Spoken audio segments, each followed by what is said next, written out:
Buenas tardes. Reciban un saludo cordial de parte del personal del Centro de Investigaciones en Contaminación Ambiental, SICA, de la Universidad de Costa Rica, actualmente designado como Centro de Colaboración del Organismo Internacional de Energía Atómica, OIEA, para la calidad y seguridad alimentaria y ambiental, y que este año celebró su 40 aniversario de fundación. Para nosotros es una gran satisfacción que nos acompañen en este seminario de investigación titulado Exploración de las capacidades analíticas de la cromatografía acoplada a espectrometría de masas en la investigación de contaminantes en muestras ambientales y en aguas residuales, que será presentado por el doctor Edwin Fonseca Rubí, investigador del SICA y docente de la Facultad de Farmacia de la Universidad de Costa Rica. El doctor Fonseca es profesor de la Facultad de Farmacia e investigador activo en la UCR, laborando para el Centro de Investigación en Contaminación Ambiental, el SICA.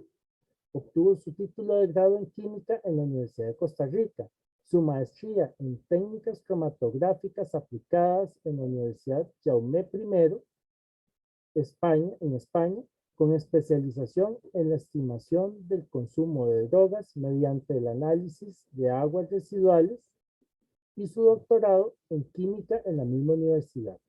Actualmente realiza su investigación en contaminación ambiental en el SICA, determinando la presencia de contaminantes ambientales mediante el uso de técnicas cromatográficas acopladas a espectrometría de masas en diversas matrices.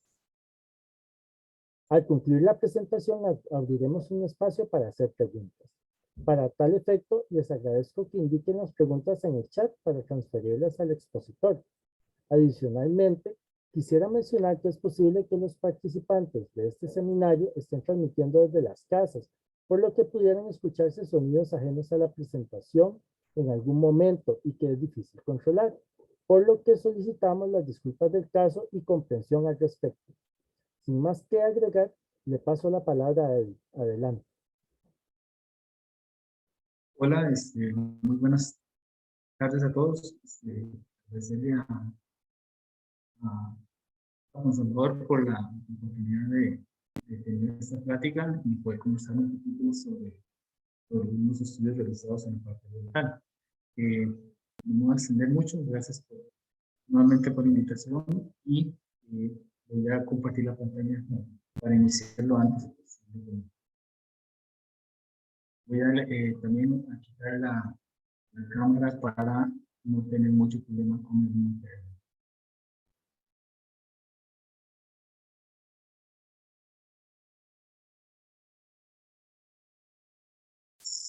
¿Ve la presentación, Juan? Sí, correcto. A ver. Bueno, el título de la exploración de las capacidades analíticas de cromatografía acoplada a masas en diferentes muestras ambientales y un caso para aguas residuales. El índice que llevaré a cabo sería una introducción general, en la cual sí va a haber algunas cosas específicas. Una segunda etapa donde hablaré sobre la investigación de plaguicidas y productos de transformación en aguas superficiales y subterráneas y los trabajos realizados para ello. Y seguidamente viene la parte relacionada con fármacos y metabolitos, una en aguas superficiales y otra en una planta depuradora de aguas residuales o una estación de depuración de aguas residuales. Y las conclusiones las quedarán para el final o las iremos de una u otra forma comentando a lo largo de la discusión. Iniciaré con la introducción general. La ONU ha establecido que para el año 2050 el crecimiento poblacional va a ser de alrededor de 2.900 millones de personas, con lo cual para ese entonces seremos un total de 9.700.000, 9.000 millones a 10.000 millones. Y dado el impacto que tiene el agua en aspectos sociales, económicos y ambientales, la comunidad mundial se enfrenta al desafío de asegurar el suministro de agua, que sea esencial para las diferentes actividades del ser humano. Y dado que alrededor de 1.000 millones de personas carecen de acceso al agua potable, los principales factores que contribuyen a la crisis hídrica hay que tenerlos en cuenta.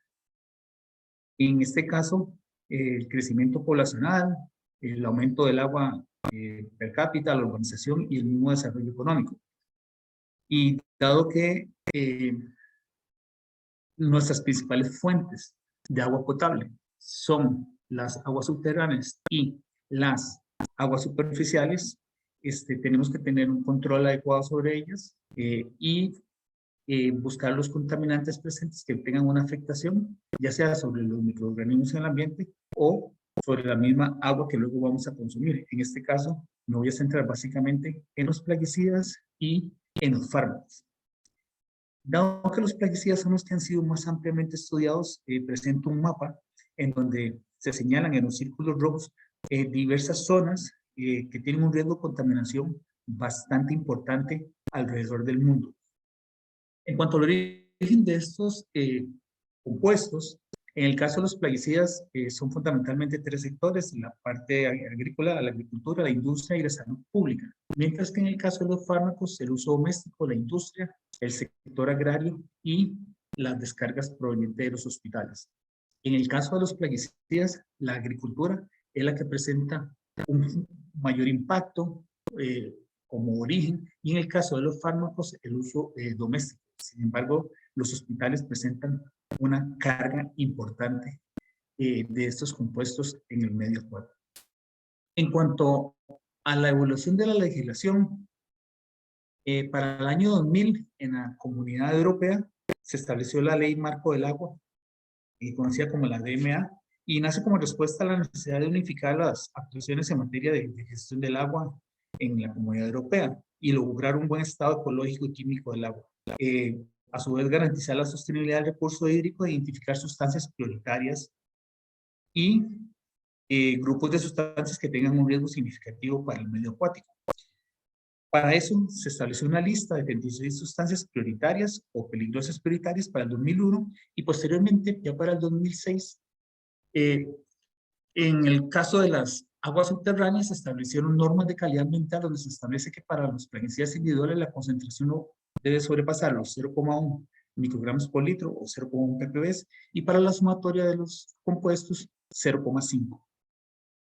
Seguidamente, 2 años después, se establece una norma de calidad ambiental para esas 33 sustancias en el caso de las aguas superficiales. En este caso, el valor es diferente para cada una de ellas.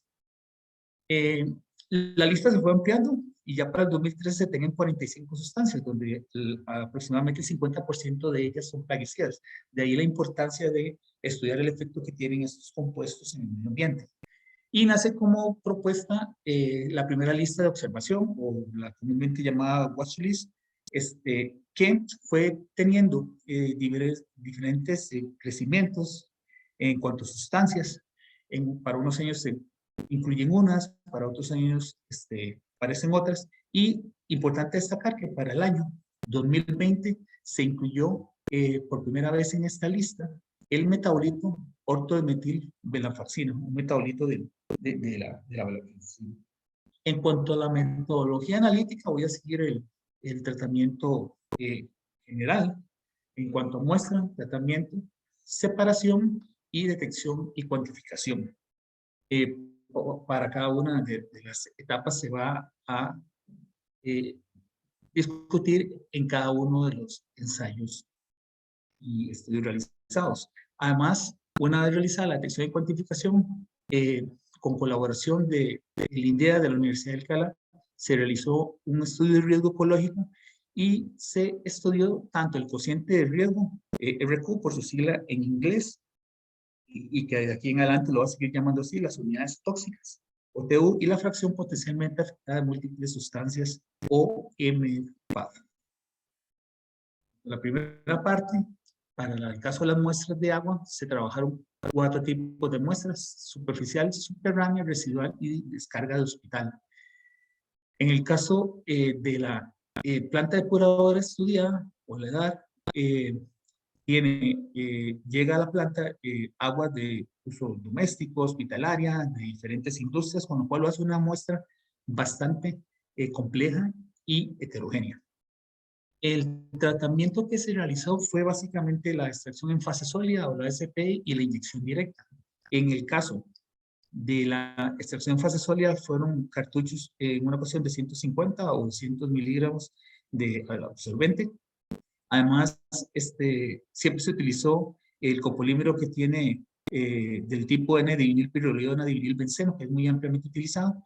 Se realizó un acondicionamiento común con metanol y agua, y la muestra se leyó con metanol. Nunca se sobrepasaron los 40 grados Celsius a la hora de realizar la concentración de la muestra, y se reconstituyó con metanol al 10%, coincidiendo este valor con el inicio de la fase móvil en el equipo cromatográfico. Y se inyectó 1 o 20 microlitros, dependiendo si el extracto se iba a estudiar por cromatografía de gases en alta resolución o cromatografía de líquidos. En cuanto a la inyección directa, se tomó 1 o 2 mililitros. Después de la centrifugación se tomó una pequeña alícuota de la muestra centrifugada, o en algunos casos se hizo una dilución y se agregaron 50 microlitros del estándar marcado isotópicamente para corregir los efectos de matriz. Y dependiendo ya sea fármacos o plaguicidas, se inyectaron 50 o 100 microlitros. Y en este caso, los estudios se hicieron por cromatografía de líquidos acoplada a espectrometría de masas de triple cuadrupolo o en tándem. En cuanto a la separación, se utilizaron las dos técnicas, tanto con cromatografía de gases como cromatografía de líquidos. Características generales para gases de estos compuestos, bueno, es su volatilidad, o semivolátiles, no polares y que son termoestables. En el caso de cromatografía de líquidos, básicamente son contrarias las características, destacando el amplio rango de polaridad que tienen las moléculas en este caso. En cuanto a cromatografía de gases, la columna fue una DB5MS, 5% fenilpolisiloxano, y el gas de arrastre utilizado siempre fue helio. En el caso de la cromatografía de líquidos, la columna fue una C18 y el modificador orgánico utilizado siempre fue metanol. En cuanto a la ionización, se utilizaron ionización a presión atmosférica en ambos casos, tanto para gases como para líquido. En la cromatografía de gases, ionización química a presión atmosférica, generando un plasma en el pin del instrumento. Se genera el efecto corona, y por introducción de un gas reactivo provoca o desencadena de forma simultánea dos procesos en donde la protonación de la molécula se va a dar por transferencia de protones o a nivel de cambio electrónico. En cuanto a la cromatografía de líquidos, básicamente fue la de electrospray, en donde una vez que las gotas sale cargada debido a la aplicación de un alto potencial y la adición de un gas que se encuentra entre 200 y 250 grados Celsius aproximadamente, las gotas empiezan a perder disolvente hasta que llega un límite en donde las fuerzas atractivas y de repulsión colapsan, produciéndose una explosión colómbica, y la adición continua del gas a alta temperatura sigue provocando la evaporación del disolvente, provocando que las moléculas se desormen de la gota, introduciéndose posteriormente en el cono del instrumento y teniendo de esta forma así las moléculas debidamente cargadas en estado gaseoso. En cuanto a la detección, se siguió el análisis por baja resolución y alta resolución en espectrometría de masas, siendo en la baja resolución el principal modo utilizado el monitoreo de reacción seleccionado, SRM o MRM, donde la utilización en modo SIN en el cuadrupolo 1 y el cuadrupolo 3 permite una alta sensibilidad a la hora de la detección y selectividad. En cuanto a la alta resolución, se trabajó siempre con medidas de masa exacta y el modo de barrido en masas MS a la E, utilizando las funciones de baja energía para obtener la molécula protonada o desprotonada y la función de alta energía para los fragmentos. En cuanto a la cuantificación, la calibración siempre se realizó en solvente. En el caso de los plaguicidas se utilizaron 7 niveles de calibración en concentraciones desde 1 hasta 10.000 ppts. Y en el caso de los fármacos, los mismos niveles, pero las concentraciones de 5 a 20.000 ppts. Los criterios utilizados fueron básicamente un coeficiente de determinación mayor a 0,99 y unos residuales de más o menos 30%, siendo este último el criterio fundamental. Y además se realizaron controles de calidad a 3 niveles de concentración diferentes. En cuanto a los criterios de confirmación, en la baja resolución o masas en tándem, se tuvo que seleccionar los tiempos de retención, más o menos 0.1 con respecto a un estándar de referencia seleccionado de la propia curva de calibración inyectada para cada una de las estándares realizadas, 2 iones producto, uno para cuantificación, otro para confirmación, y el establecimiento de las relaciones iónicas de un más o menos 30%. En cuanto a la alta resolución, se buscó siempre el ion precursor, el ion producto, el ion criterio de tiempo de retención utilizado en la baja resolución, y si las moléculas presentaban cloro o bromo, se buscó también el patrón isotópico que sirviera para confirmación. Y dada la disponibilidad del estándar analítico o no, se determinó que la molécula estaba debidamente confirmada o tentativamente identificada, esta última cuando no teníamos estándar. A continuación voy a hablar de los 2 primeros trabajos realizados que tienen que ver con plaguicidas y productos de transformación en aguas superficiales y subterráneas. El primero de ellos me voy a enfocar en las aguas superficiales del río Júcar. Este río, esta cuenca, tiene una área bastante grande, de alrededor de 42.000 kilómetros cuadrados. Se tomaron diferentes puntos, tanto de aguas superficiales como de aguas subterráneas. Fueron 8 para superficiales y 11 para las subterráneas, siguiendo la metodología de extracción en fase sólida que se indicó en la introducción. Y una detección fue por cromatografía de líquidos acoplado a masas en alta resolución. Previamente se hizo una validación cualitativa donde se utilizaron volúmenes de 100, 250 y 500 mililitros a 2 concentraciones diferentes, siendo en este caso el volumen de 500 mililitros que dieron unos resultados más óptimos, más satisfactorios en el estudio realizado. Y esto siempre fue relacionado con la presencia o no presencia del compuesto en cada una de las réplicas estudiadas. En el caso del clopirifos sí que se tuvo problemas y los resultados no fueron satisfactorios. Posiblemente a una poca ionización de este compuesto o un efecto matriz bastante marcado en la metodología.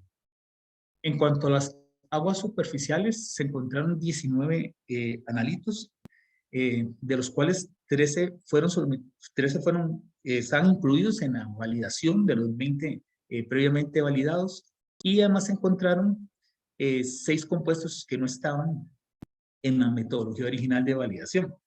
Estos compuestos pertenecen fundamentalmente a las familias de las triacinas, en donde para muchos de los compuestos encontrados la frecuencia de detección fue del 100%, estaban todas las muestras. Y además se encontraron 6 productos de transformación en las muestras de aguas subterráneas. En el caso de las aguas superficiales fueron 26 los compuestos, 2 fueron identificados tentativamente. Aquí se encontraron menos compuestos de los que estaban sometidos a validación, solamente 11, pero sí hubo una mayor cantidad de compuestos que no estaban sometidos a la validación. Los compuestos triacínicos fueron encontrados bastante con una frecuencia de detección, pero en este caso la carbendazina y el tebendazol, compuestos de la familia benzimidazoles, estuvieron a una concentración elevada, 100%, detectado en todas las muestras, y es bastante lógico encontrar estos compuestos, sobre todo el tiabendazol, porque es muy aplicado en esa zona agrícola donde para el caso de los cítricos es ampliamente utilizado. El carbendazim también se utiliza, pero en otro tipo de cultivo. Y se encontraron 4 productos de transformación relacionados fundamentalmente con el terbometón y la terbutilacina.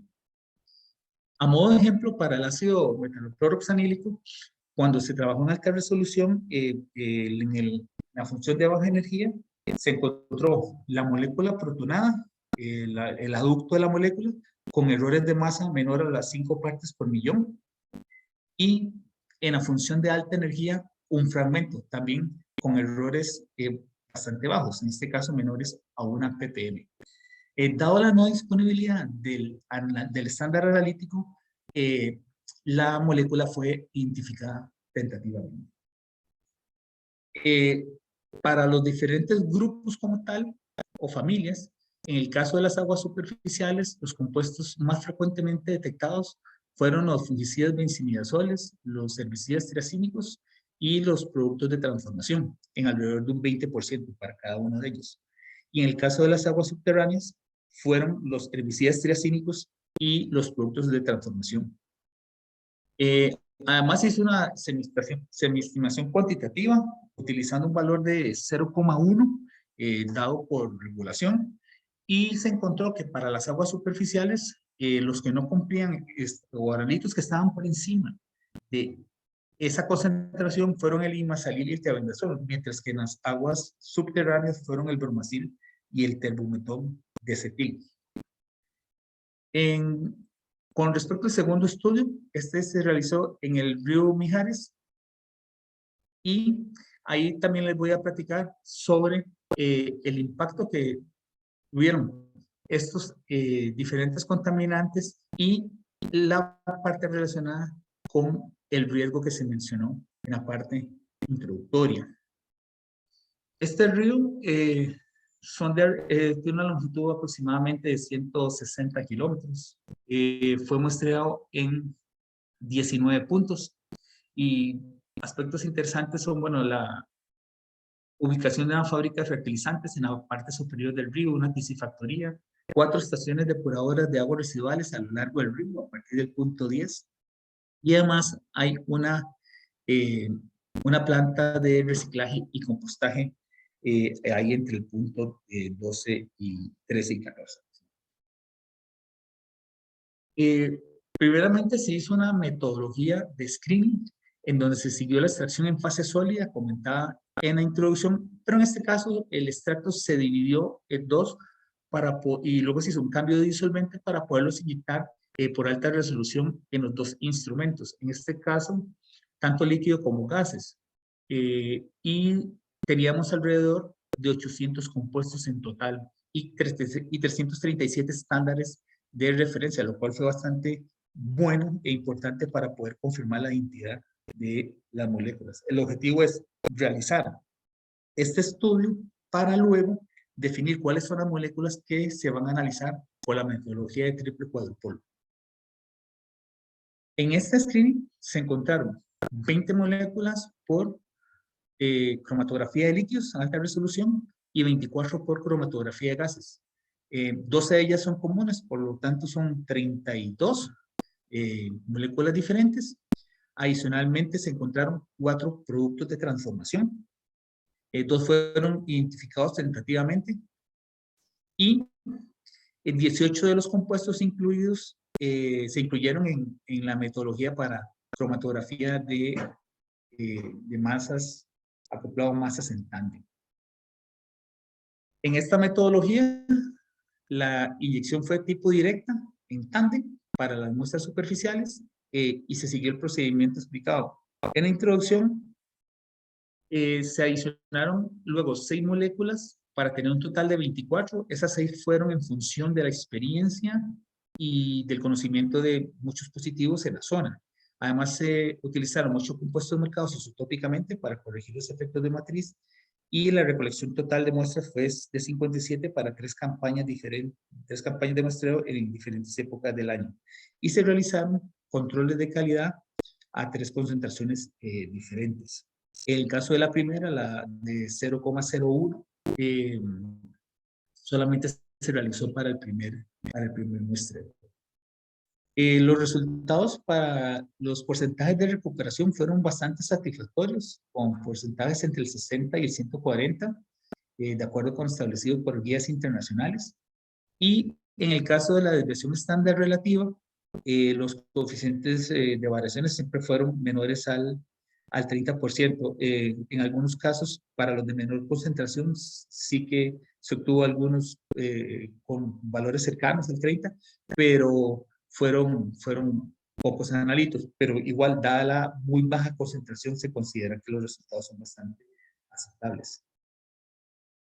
En cuanto a las detecciones en el río, en el recuadro que se encuentra a la izquierda, les muestro los sitios de muestreo, los 19 puntos, y el número de detecciones por cada una de las campañas de muestreo. Como se logra visualizar, en el curso alto hubo pequeñas detecciones, lo cual es congruente debido a la poca actividad agrícola en la zona, en la parte alta del río. En el curso medio, un poco más de detecciones, pero no tantas. Es importante ahí en el punto 8 del cauce del río, donde son concentraciones que se encuentran entre los 100 y los 5.000 nanogramos por litro, pero ese punto corresponde básicamente a un único analito, que es el 2,4-D, o el ácido, o el herbicida, el ácido ese 2,4-diclorofenacético. Y en el curso bajo, sí se presentaron bastantes más detecciones. Es importante ver que muchos de los positivos y valores altos encontrados como sumatoria en cada uno de los puntos se debe a presencia de estaciones depuradoras que están vertiendo sus aguas a lo largo del río. Y en este caso, de ahí la alta cantidad de puntos detectados en el río. Dado que los últimos puntos fueron los más significativos, los que están por llegar a la desembocadura, son a los que me voy a referir en la siguiente diapositiva. En las 3 campañas de muestreo, en promedio se encontraron un promedio de 10 plaguicidas.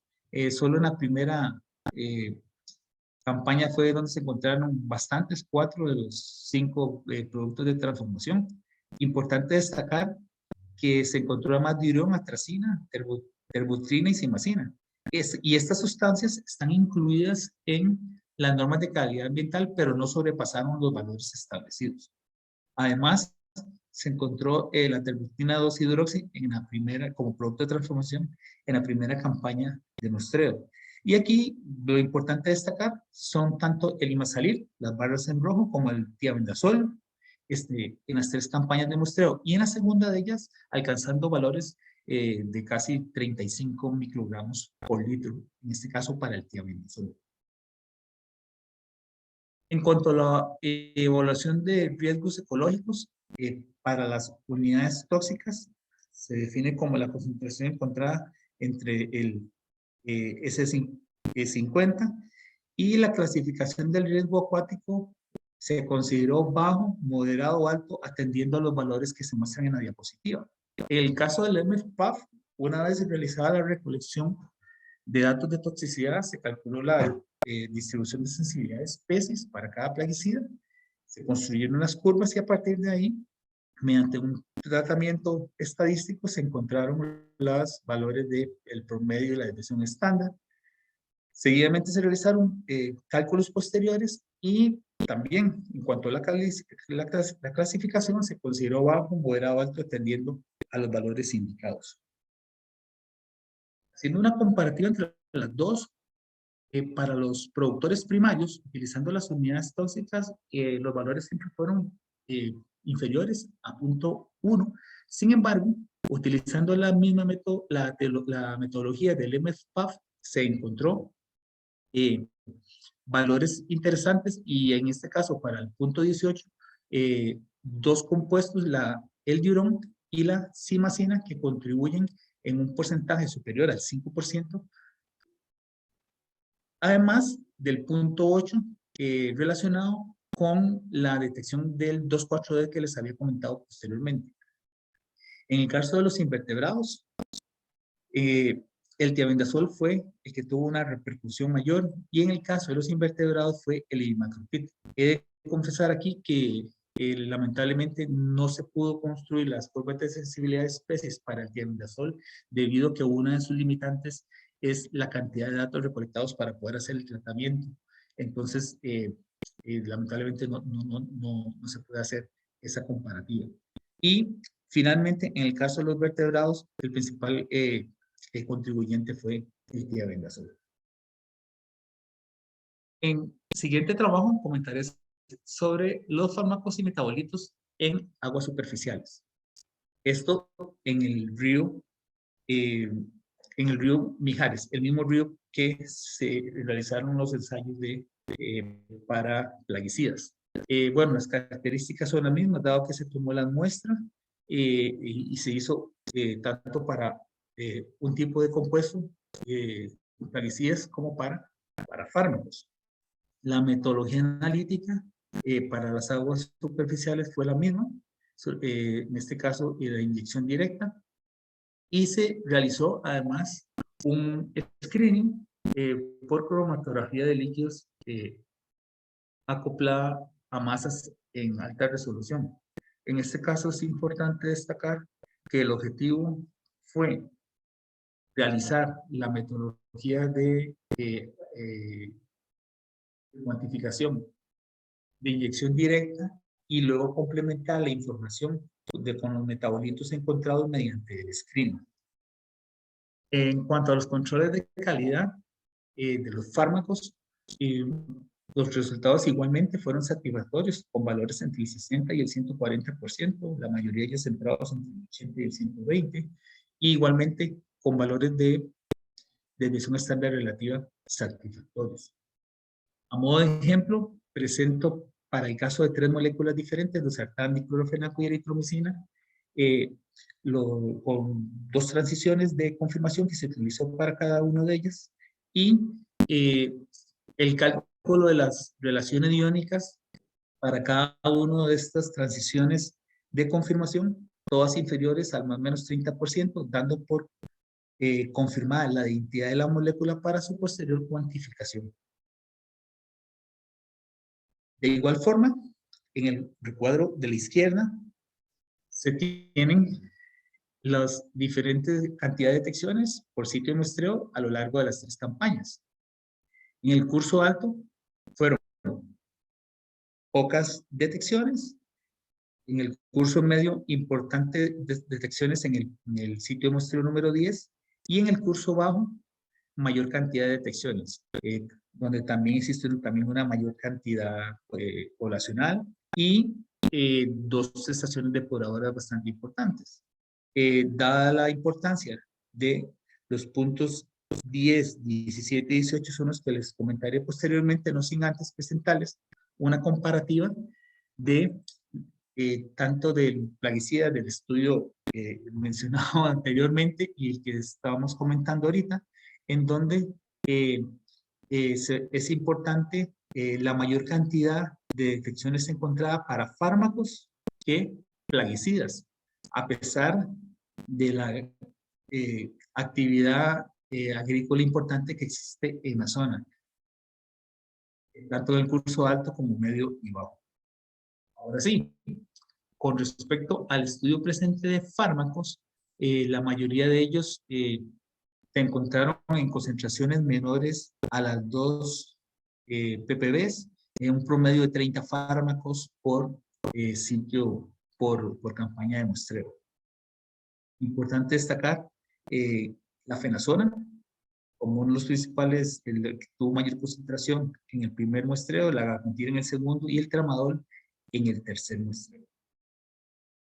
En cuanto a las familias, se encontraron 35 compuestos en donde el porcentaje de muestras positivas para el acetaminofeno y la gabapentina fueron los más altamente encontrados. Perdón.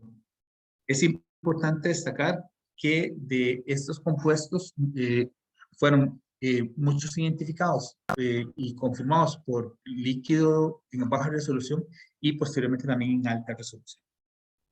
En cuanto a la variación estacional, en el caso de los antibióticos, los antihipertensivos y los antiinflamatorios fueron los que presentaron las concentraciones más altas,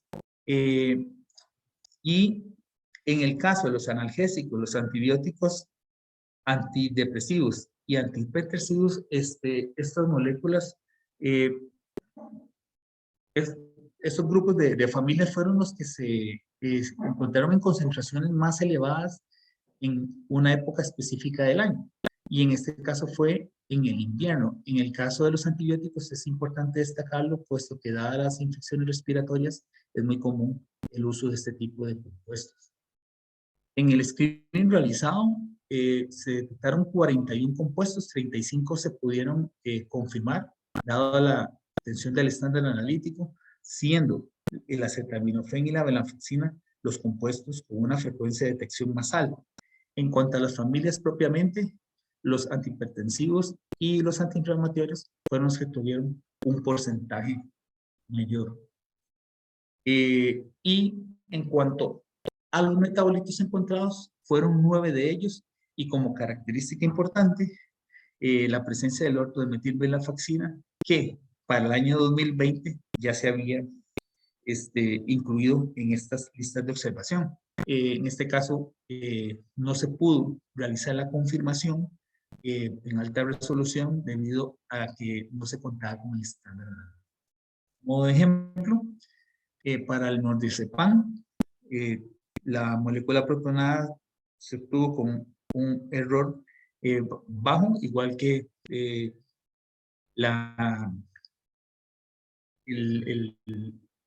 isótopo correspondiente, en este caso para cloro 37, 2 iones fragmento en la función de alta energía, y dada la no disponibilidad del estándar, se tuvo que confirmar o identificar de forma tentativa. En cuanto a la evaluación de riesgos, en cuanto al RQ, se utilizó la relación del P contra el PNEC y estableciendo que de una relación menor a ella no se espera riesgo. Y en cuanto al MFPAF, el criterio fue básicamente el mismo, solo que los datos fueron obtenidos de la literatura para poder calcular los valores de desviación estándar y de media.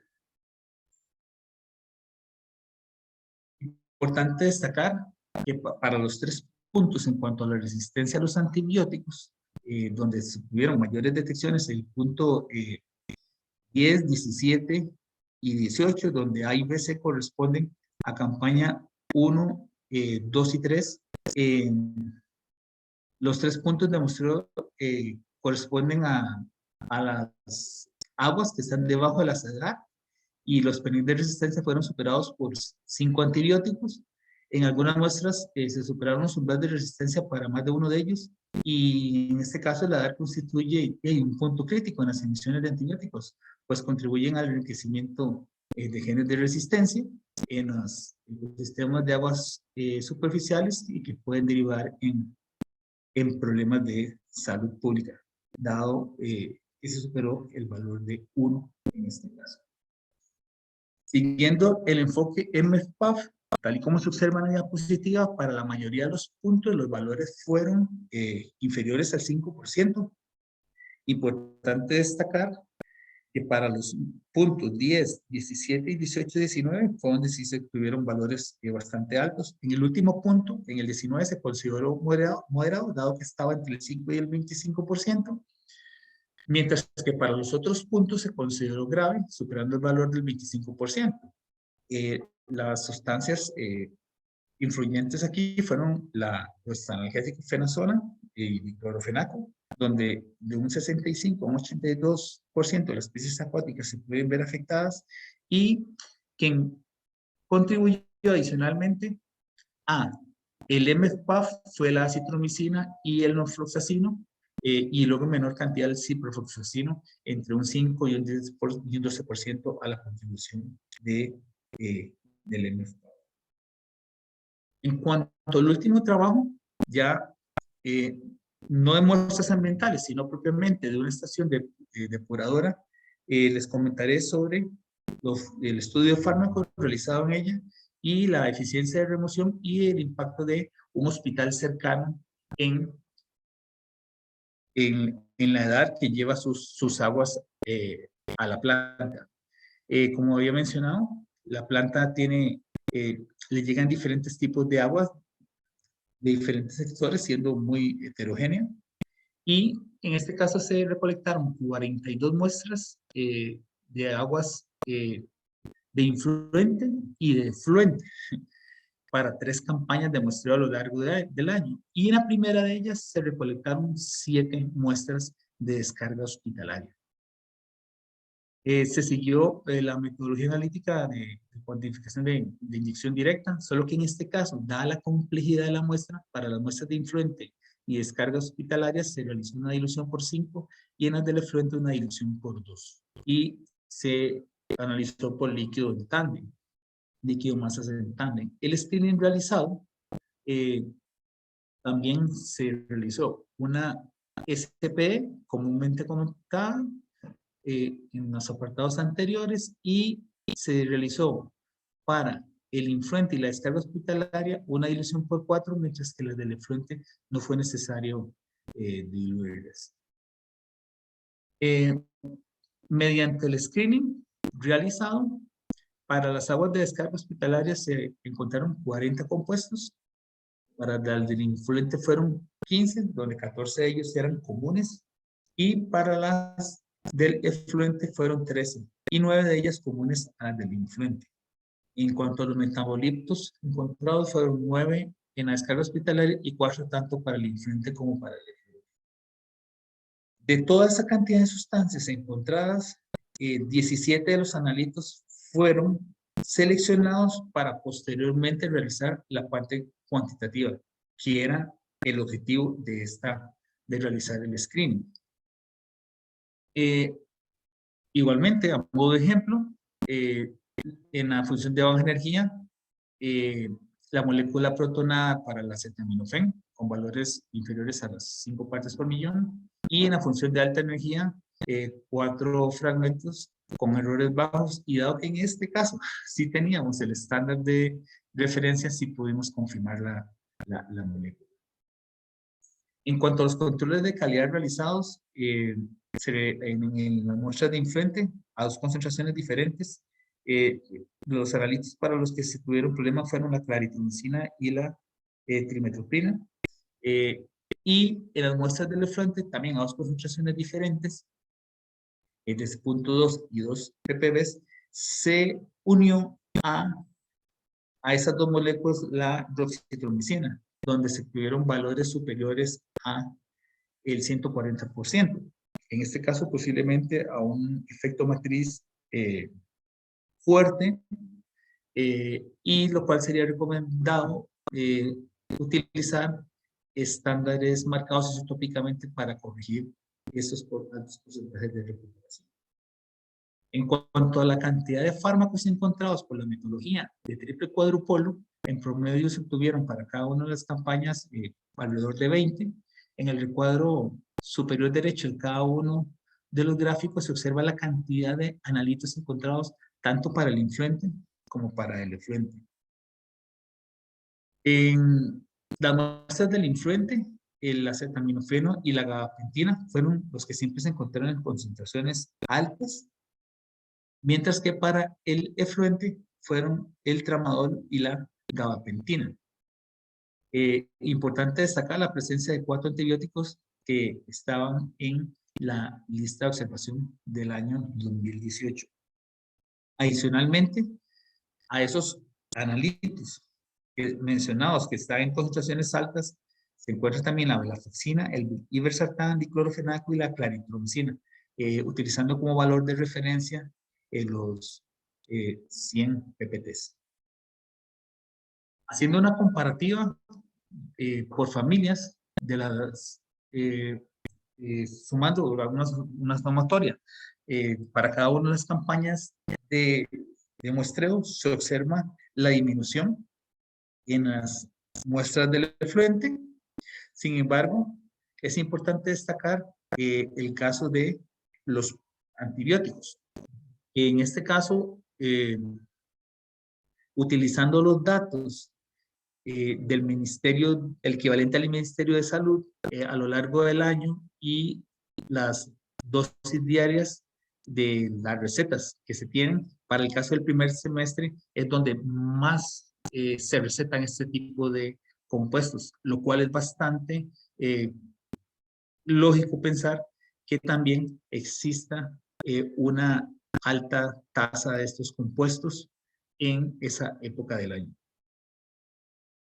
En cuanto a la comparativa entre las muestras de descarga hospitalaria y las de influente, se observa un aporte importante en el caso de las muestras de la descarga hospitalaria, sobre todo para la acetaminofén, la gabapentina y el naproxeno. Hay dos ahí que están también bastante altos, como son el ciprofloxacino y el norfloxacino, pero se incluyeron estos datos, pero son meramente orientativos, debido a que en la validación realizada, los valores de veracidad y de precisión no fueron los deseados, entonces se consideran meramente orientativos. Y importante destacar que hubo algunos casos en donde la concentración en el influente sí fue superior a lo que mostraba la descarga hospitalaria. Sin embargo, la descarga hospitalaria fue bastante, concentraciones bastante importantes para muchos de los análisis. Adicionalmente, se realizó una estimación de la eficiencia de eliminación utilizando los valores de caudal del agua de entrada como de salida. Se calcularon los gramos día para un muestreo realizado de 24 horas y se calculó la eficiencia de eliminación. Al lado derecho se muestra el porcentaje de remoción y la cantidad el porcentaje de fármacos que fueron removidos con ese porcentaje de remoción.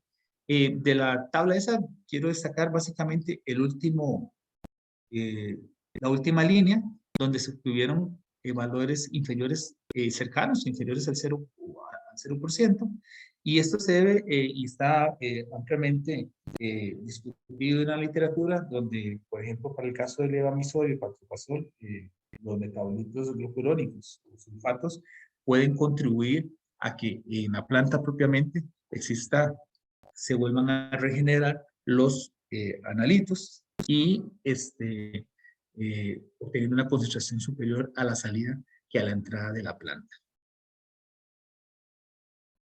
Como conclusiones, bueno, se las muestro, no los voy a cansar más para no hacerles muy largo la tarde. Creo que se han discutido a lo largo de la presentación. Y bueno, no me queda más que agradecerle nuevamente a Joachim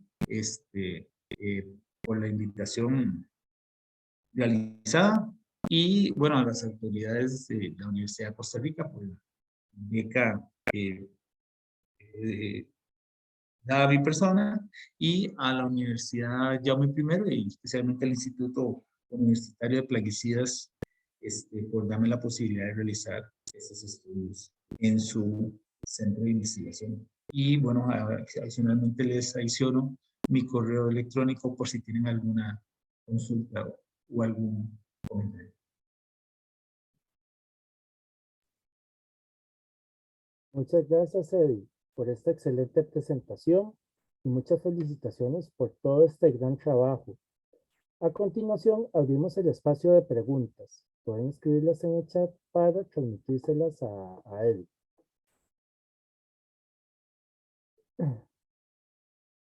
Yo tengo una pregunta, Eddie. Me parece súper interesante el trabajo y muy importante también por todo este tema del monitoreo ambiental para ver qué, digamos, qué sustancias están presentes en las aguas que potencialmente podrían consumirse luego, ¿verdad?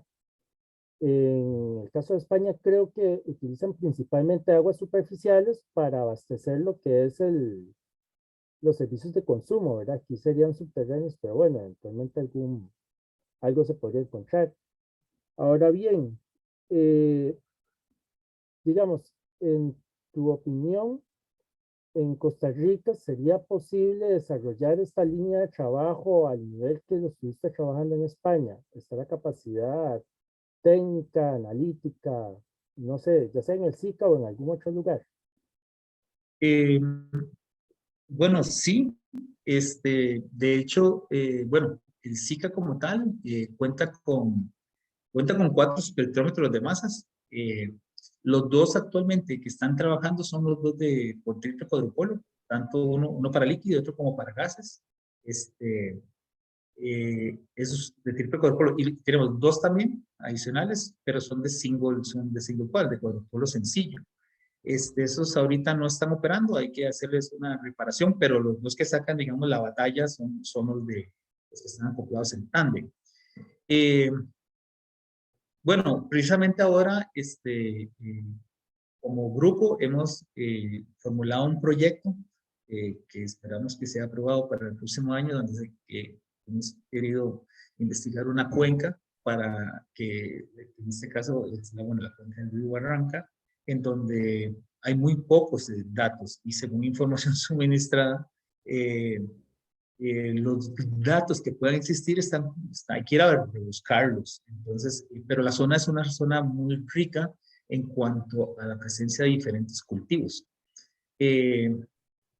Y el inconveniente en comparación, digamos, con muchas de las técnicas que se indicaron en la presentación, no tenemos el espectrómetro de masas en alta resolución, por lo cual hemos realizado contactos para poder llevar las muestras a otro país. Sin embargo, también existe la posibilidad y está totalmente abierta para un espectrómetro de masas de alta resolución que próximamente esperamos vaya a adquirir otro centro de investigación, con lo cual, dada la colaboración que puede existir entre los propios centros de la universidad, veo factible analizar las muestras ya sea aquí o enviándolas al extranjero. Y esto precisamente para cumplir, digamos, con uno de los objetivos que se quiso también realizar allá. O sea, primero ver qué es lo que hay y luego ir a analizarlo.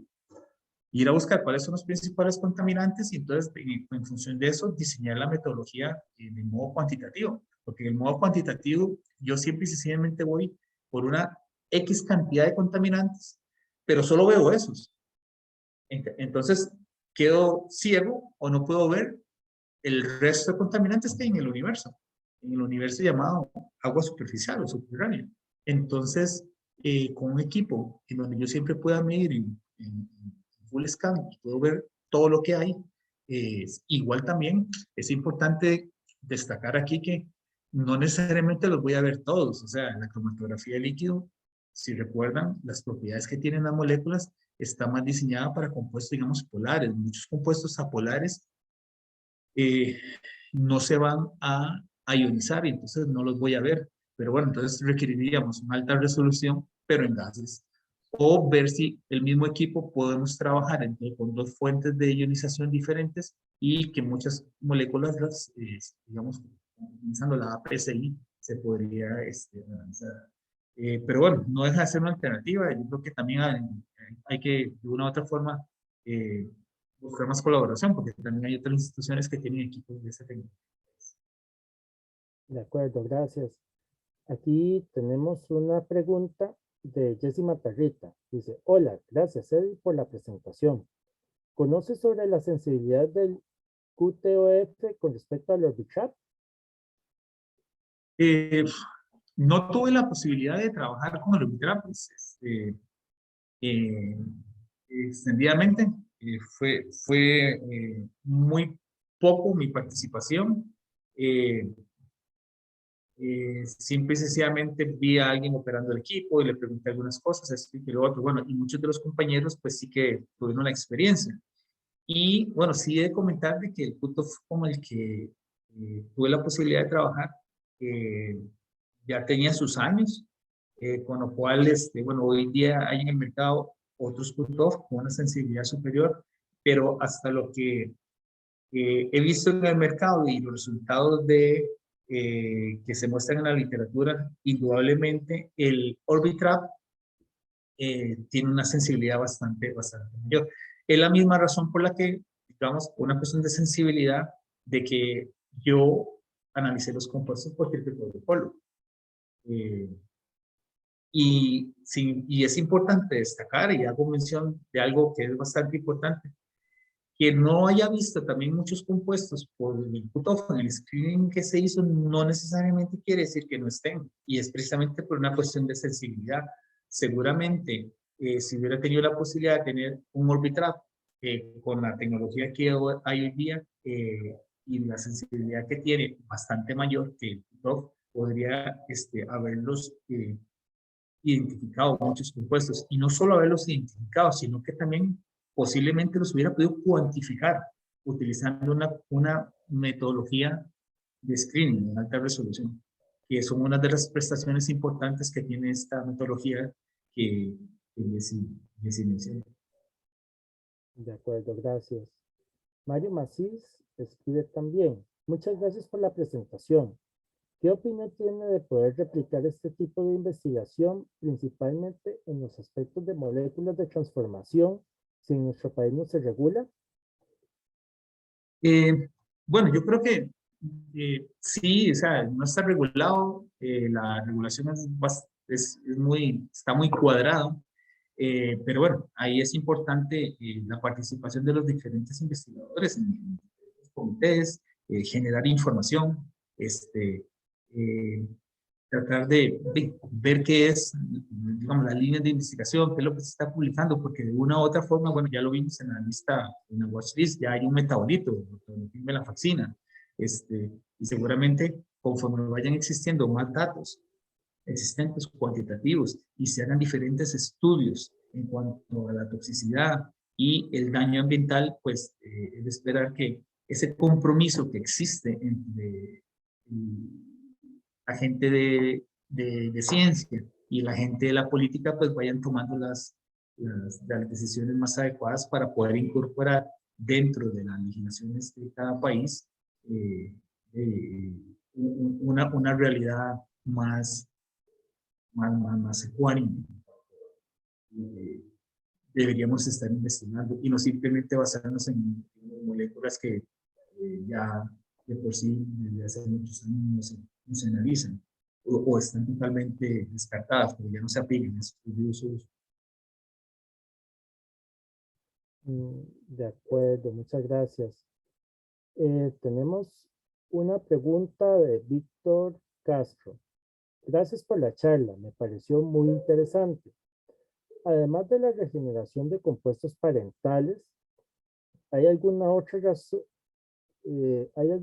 razón, que podría influir en una remoción menor de 0% para los fármacos al pasar por una EDAR o una planta de aguas residuales?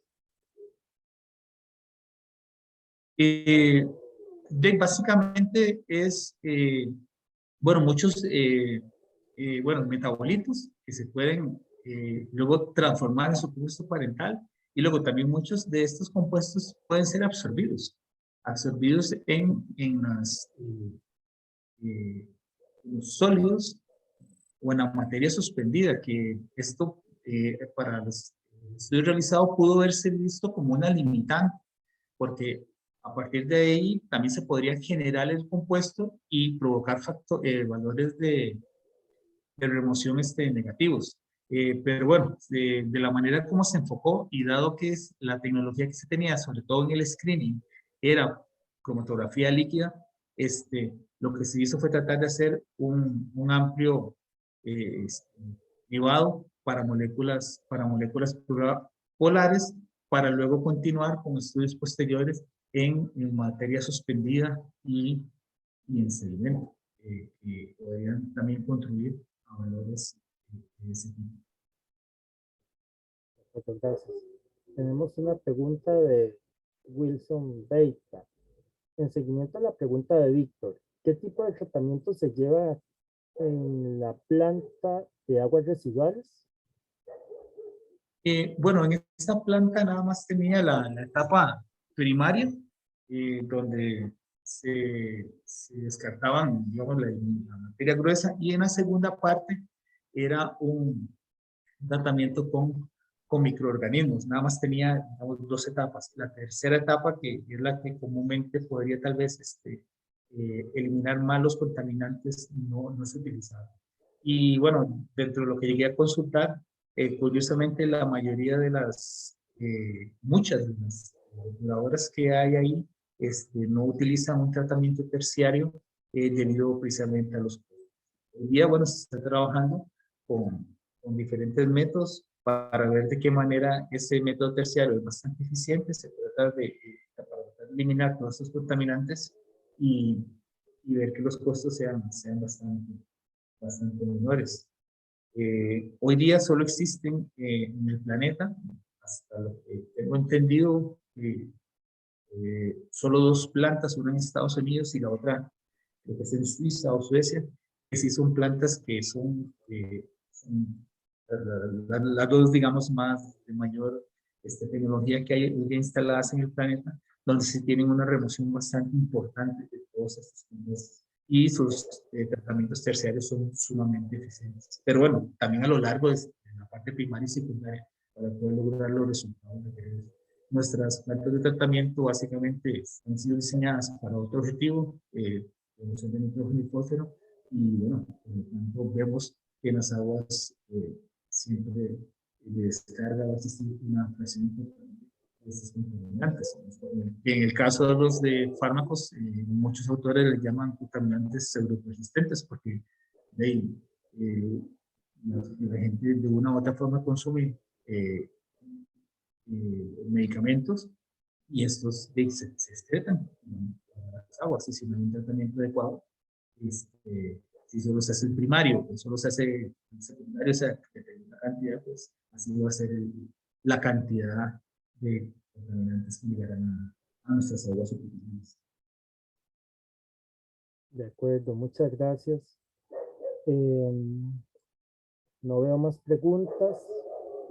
Solo me resta agradecerle a Eddie por esta presentación, por contarnos su trabajo. Realmente es muy interesante. Esperamos verlo pronto de nuevo por acá, contándonos más. Además, le agradezco. Muchas gracias a todos y todas por la atención brindada esta tarde. Espero que pasen una feliz tarde. Además, les extendemos una cordial invitación para asistir al próximo seminario titulado Carbono almacenado en el suelo y su impacto en el cambio climático. Caso de estudio, turberas en el sur oeste de Asia, que será presentado por la doctora María José Rodríguez Vázquez, investigadora y docente de la Escuela de Ingeniería de Biosistemas de la Universidad de Costa Rica, y que se realizará el próximo martes 24 de mayo a las 3:30 p.m. por este mismo medio. Muchas gracias de nuevo y espero que pasen una feliz tarde.